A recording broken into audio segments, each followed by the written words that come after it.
The Rockies entered 2024 with very low expectations and somehow managed to disappoint. We will discuss if there's any hope for Colorado in 2025 and more on today's action-packed episode of Locked On Fantasy Baseball.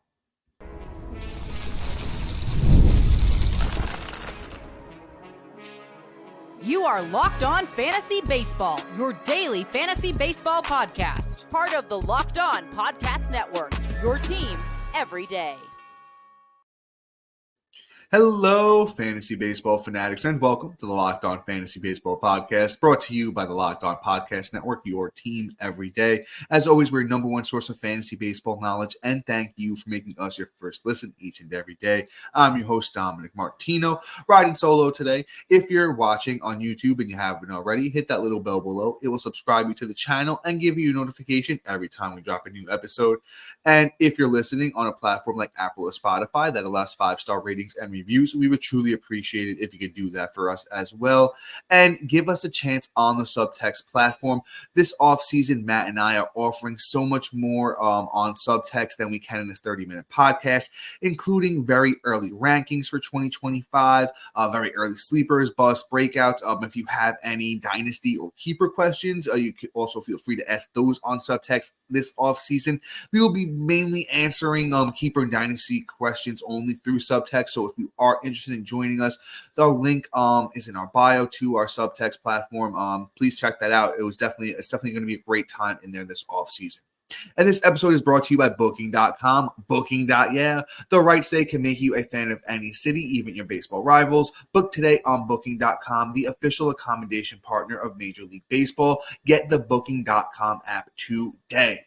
And all right, folks, we're in off-season mode. We're moving and grooving. If you haven't been paying attention, I'm going to do a little bit of housekeeping one last time. And I promise this, if you're a regular, it's the last time you're going to have to hear it. Probably skip ahead about a minute or so if you are a regular. If you're new here and you just, or if you're not such a regular listener, if you missed a couple episodes, just pay attention real quick. So we're doing team reviews. Matt and I are splitting those up between the two of us. So you're going to see a lot of just myself doing team reviews, Matt doing team reviews about 4 days a week on that 5th day a week, because we're still going to be 5 days a week for the next couple of months here on Locked On Fantasy Baseball. So if you need fantasy baseball content, we will be here for you 5 days a week. But on that 5th day, Matt and I are going to be doing 2025 look forwards, stuff like that. Just focused on next year centric episodes. But today I am hitting you with those Colorado Rockies. Let's do a little bit of housekeeping with the Rockies themselves. A bad year. I mentioned it at the top, and I wasn't joking. This year, the Rockies went a putrid, I believe it was 61 wins with over 100 losses. I believe it was 101 losses to be exact. Tough season, man. One of the worst records in baseball. If the White Sox weren't as bad as they were, would have competed for the worst record in all of baseball. Not so many great players, but let's hit on some of the highlights. For the team, not that there was many, and honestly, I'm going to do my episodes. If you watched my last one where, I was breaking down the Miami Marlins, my thoughts on the team as a whole will start to unfold, as the episode, progresses, right? So let's start with the bright spot. We'll get into a name right away. Brenton Doyle. Many of you who may not have paid too much attention to the Rockies. Tom, who's that? Well, you know what? Brenton Doyle had a breakout season at age 26. 149 games for the Rockies this year, 542 at-bats, 82 runs, 24 doubles, 4 triples, 23 homers, 72 RBIs, 30 steals, 46 walks, 253 strikeouts, but he hit 260. So, Doyle, pretty strong season for those Colorado Rockies. If you owned him in fantasy, you probably picked him up off the waiver wire. He was a very late round pick. The speed's legit. The power plays in course. Of course, with the 23 homers, probably wouldn't touch that, in most other parks, but the speed's legit. My prospects on Doyle next year, if he stays with these Rockies, I think he could do very similar type stuff. It's cool to see him put up good counting stats, though, on a bad Rockies team. The 82 runs and the 72 RBIs are really good for Doyle. As I mentioned, the sprint speed is legit, 94th percentile. He's actually a pretty good fielder as well. He's got good arm strength. So, as a big, outfielder, 6'4", 220.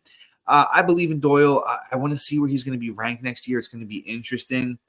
Am I paying an outfielder number 2 price for Doyle? I think we're going to have to, and I'm not sure he might sneak into my top 30, but I don't think he's going to be in my top 24. Outfield is a position I haven't really sat down and started doing rankings for yet.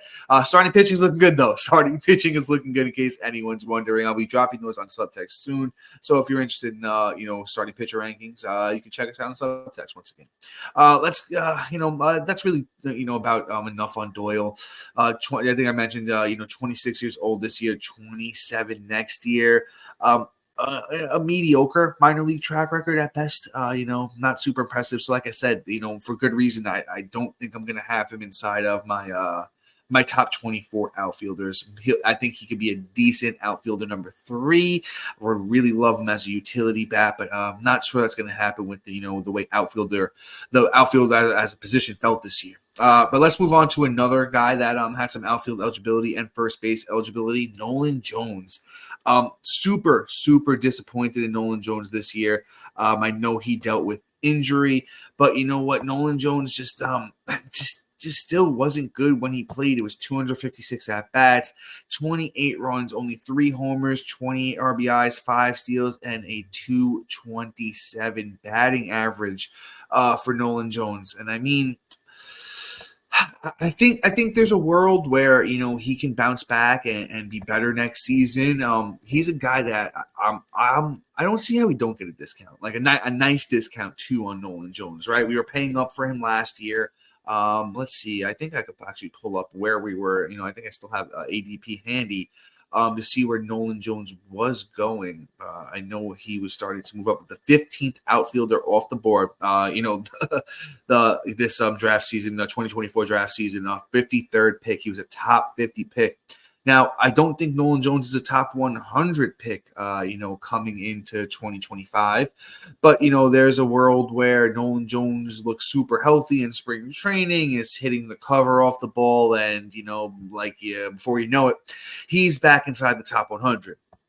Now, I think like I said, I think there's still a world where Nolan Jones is going to be useful for fantasy. If you go back and you look at the underlying stuff for 2023, he's a guy who the sprint speed is good. Maybe not as good as Doyle, but, Nolan Jones did a light 2020, in 367 at-bats in 2023. So you were talking about a guy who's could potentially be helpful in both homer steals.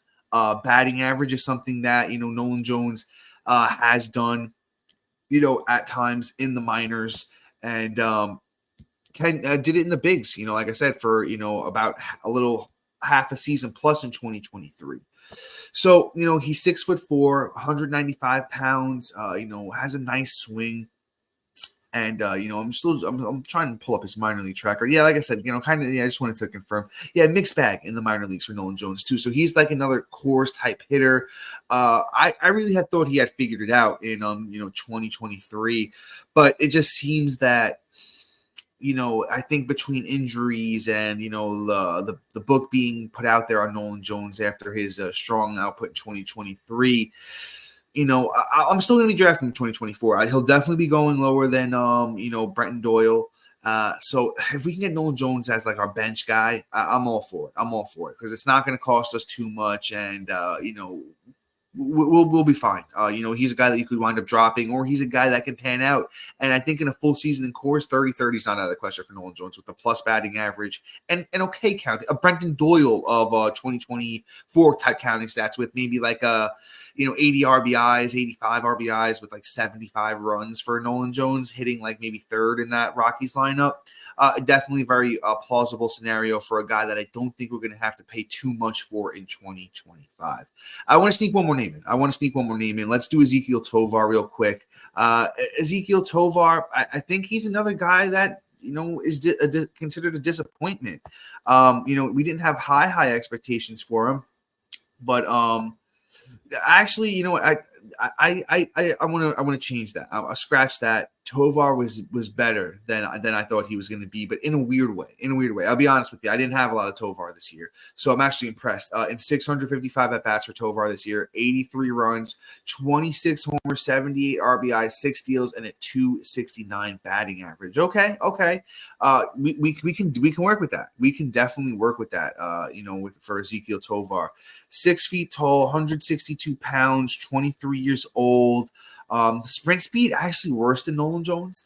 And you know what? A lot of, I don't always like to get so, crazy with the deep dive on the underlying stats, but the underlying stats do not like Tovar at all. Not for power, mediocre speed. As I mentioned, but a little bit above average. I'm not saying mediocre, but a little bit above average speed for Tovar. Just, when I saw the numbers at first, I didn't realize that, he had finished with such strong numbers. But he was a big time prospect. He definitely was a big time prospect. Had a very, very strong 2021 in the minors. Ezekiel Tovar did 104 games, 432 at bats, 15 homers, 24 steals at 287. Followed up with a strong 2022 in the minors. That was 14 homers, 17 steals with a 319 batting average. So I don't know what kind of guy Tovar is going to be.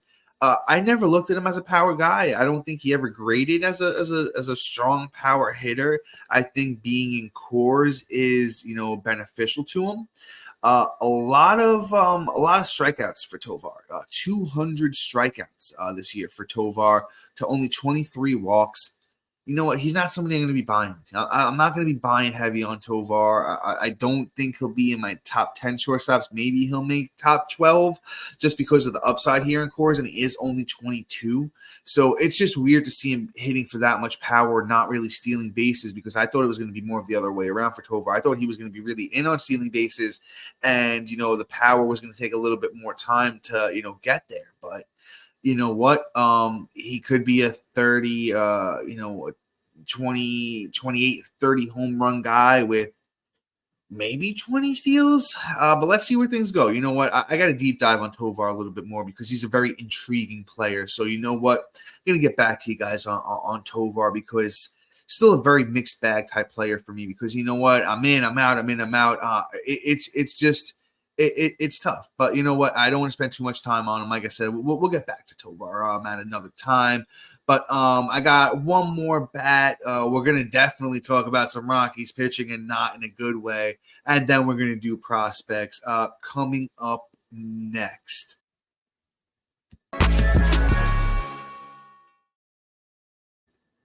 Tonal is the world's smartest and most effective strength training system that helps you get stronger, powered by AI. Tonal learns with every rep so it can deliver workouts personalized just for you. Tonal learns from your movement and provides you suggested weights recommendations for every move. With detailed progress reports, they even create personalized programs and workout suggestions or recommendations based on your individual goals. It's like having a personal trainer at home with you, as Tonal will optimize every workout just for you. Unlike traditional gym equipment, Tonal uses adaptive digital weight to advance your training techniques. From professional athletes to the mom of three, Tonal is trusted by thousands who have become their strongest. Right now, Tonal is offering our listeners $200 off your Tonal purchase with the promo code LOCKEDONMLB. That's Tonal.com, promo code LOCKEDONMLB for $200 off.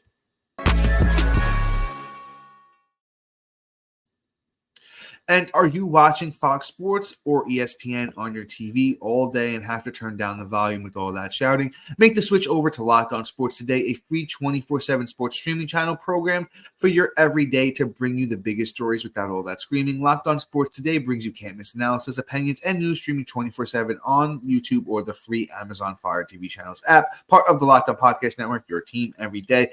And then once again, I want to talk to you guys about the Locked On Podcast Fantasy Baseball Podcast Diamond Club on the Subtext platform.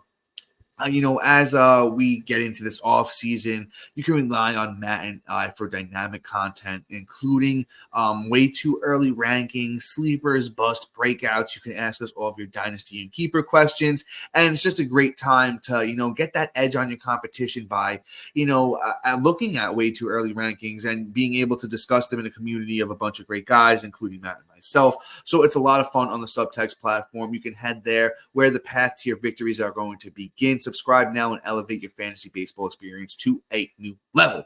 And all right, guys, I want to get amped up. I want to be super. I love doing this podcast. That's what always gets me amped up.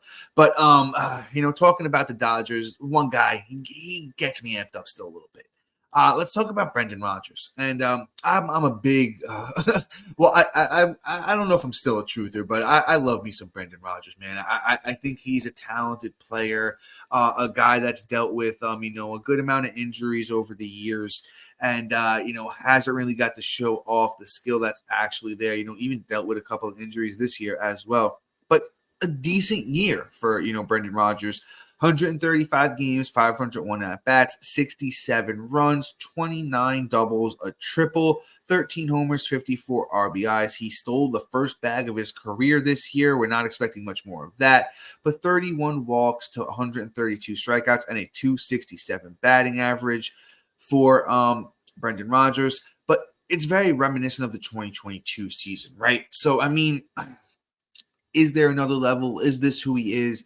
Is there 20 home run upside, 25 home run upside with a 280 batting average? I don't know anymore. I like to think there is.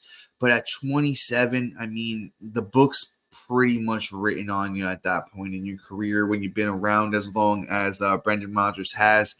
I think there could be a year where he does it. Or will 2025 be the year? Maybe. I can't guarantee it. I'm not booking it.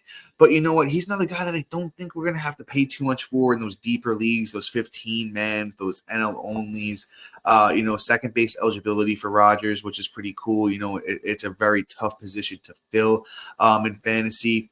And, the underlying stuff doesn't really like Rodgers the way that I do. So, just a mixed bag. It's tough talking about the Rockies. I'll just shoot straight with you. The Rockies are, if you're a fan, I'm sorry. I feel bad for you, but you guys, as I wrap up Rodgers, we'll do a little mini recap on the hitting, right? Hitting's not where you need it to be as a Rockies fan. You got a couple of guys in the minors that, might be able to come up within the next couple of years and help. We're going to talk about a couple of them later on. I think the move is maybe one or two, one free agent, maybe a trade in the middle of the season if they're looking good. As we get into pitching next year, we'll kind of, break that down as well. But I think, if the combination of Jones, Tovar, and Doyle can be, plus, and a guy like Rodgers can just ride the line of, I want to push the homer mark up. I want to say like 16, 17 homers, get some more RBIs flowing in a healthy season and hit 270. That's going to be great. But they definitely need a star. They need a star, man, whether it's through a trade or a free agent signing. That's what they have to do.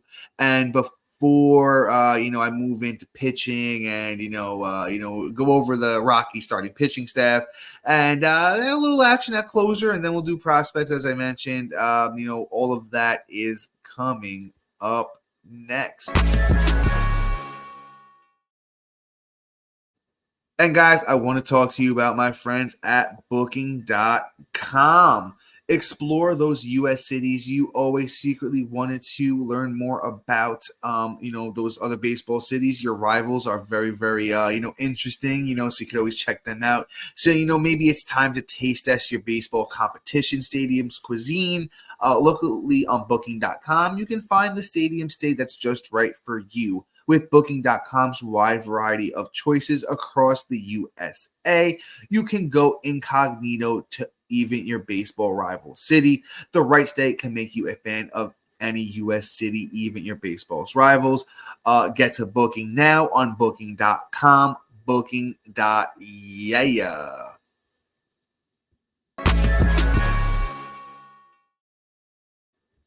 And all right, folks, I want to jump right back into things. Let's talk a little bit about Victor Vodnik. We got the chance to close down the stretch here for those Rockies, and it's tough, man. It's not easy to pitch in cores. If you've been watching baseball, over time, it's really not easy to do. The breaking stuff is working for Vodnik. 4.28 ERA on the year with 73 innings, 65 strikeouts, a 1.48 WHIP. He's 24 years old. Is he the closer of the future? I don't know, but he's somebody that we might be looking at next year at the end of our drafts. I'll take Vodnik. I'm trying to see the breakdown here per month because I'm pretty sure he was better down the stretch. I don't remember him, struggling that bad. I do think that he could be somebody, like I said, a top 25 closer, something like that. But he's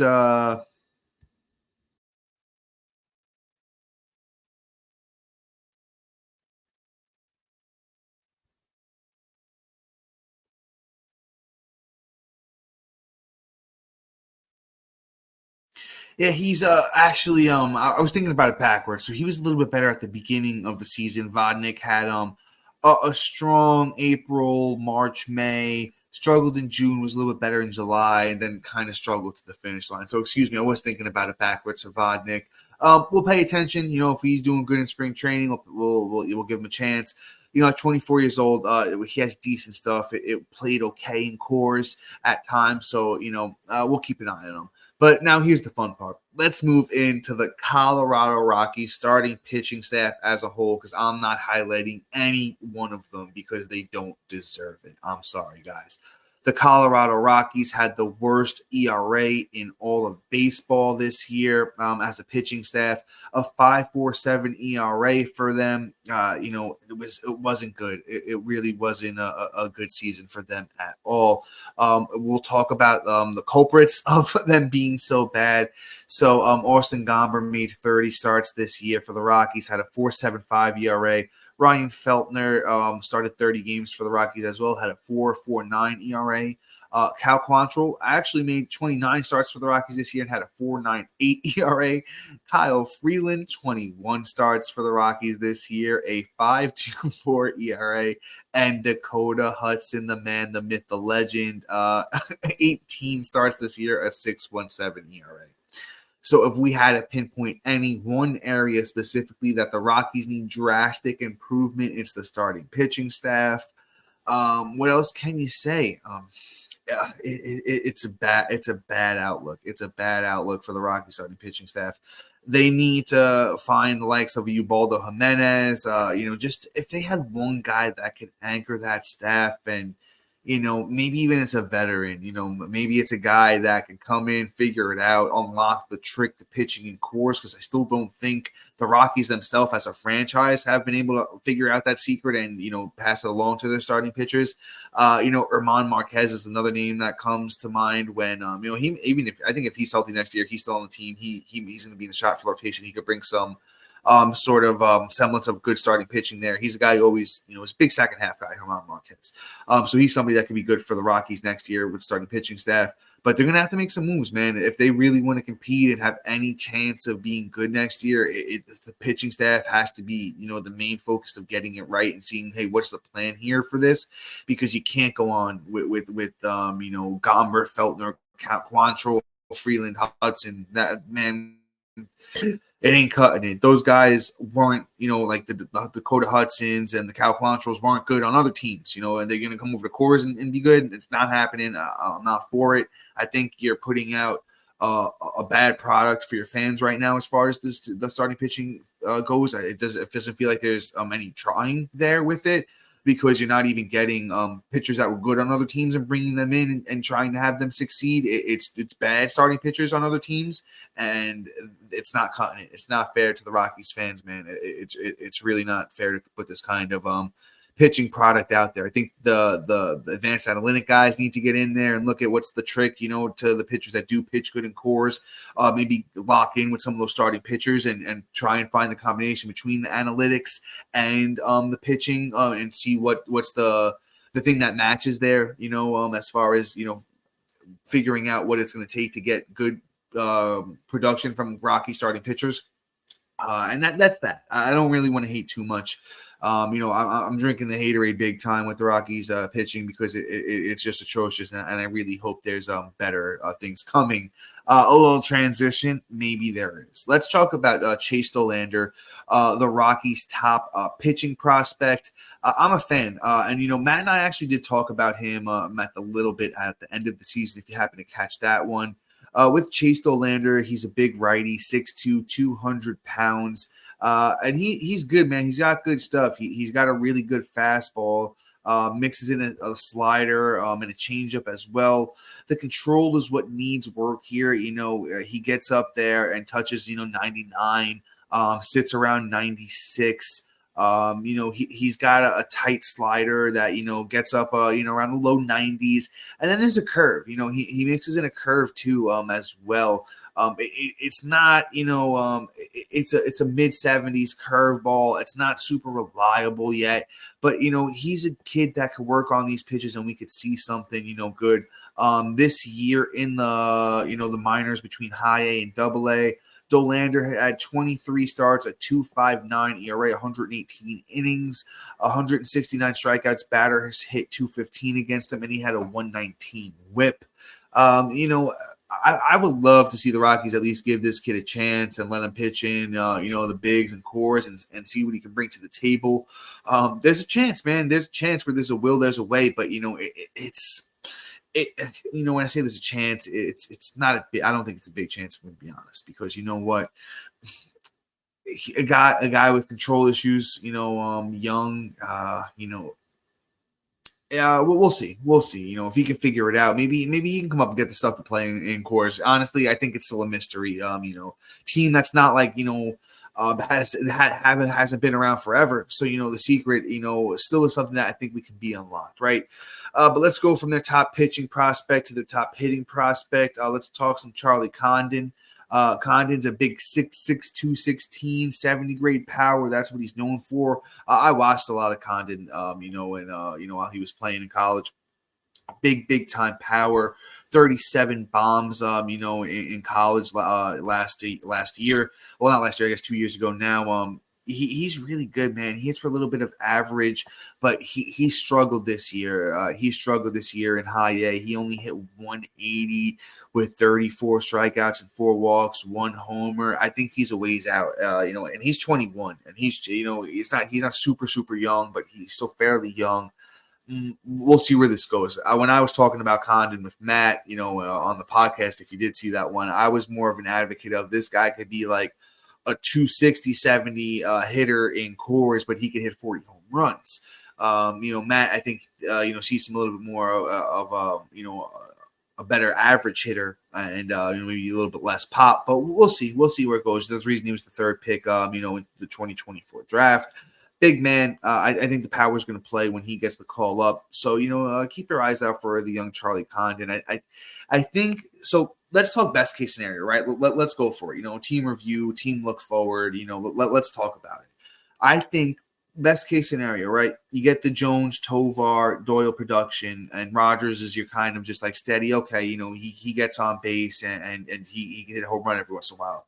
If Condon could be the 3-4 guy where he's hitting 40 home runs with the 270 average, you bring in another star.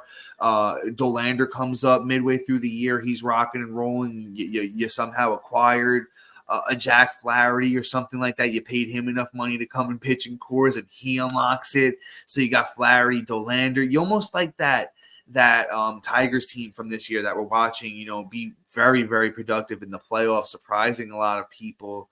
I could see the path for it, right? I'm trying to be optimistic here. I'm trying to give you the better side of things. So that's the path. That's the path is where Condon looks amazing in spring training. He's just dominating. They send him double A. He's rocking and rolling. He gets the call at the end of April. They like I said, they signed another all-star hitter. Flaherty's rocking and rolling. Somehow they scramble together a semblance of a rotation that looks better. There's a path, and like I said, Dollander comes up at the All-Star break after the All-Star break because he was dominating down the minors too. Him and Flaherty going off. They somehow worked out a bullpen there. Vodnik's doing his thing. There's a path. And then there's actually one more guy who can be sneaky good, Zach Veen. I want to sneak him in. Dealt with a plethora of injuries over the past, couple of years. Hasn't really got back on track. He was a really, really high-end prospect. I think he's fallen off most top 100 list at this point. But he did play in 65 games this year in the minors across 4 levels, 258 batting average, 43 runs with 10 doubles, 2 triples, 11 homers, 35 RBIs, 30 walks, and 67 strikeouts, which I absolutely love, and 21 steals. Veen could be a very big steal guy. He's very fast. That's more what he's known for than anything else. The power is subpar. He's got a good arm and he's a pretty solid fielder as well. So if he ever gets out there, he will be helping the Rockies in that way.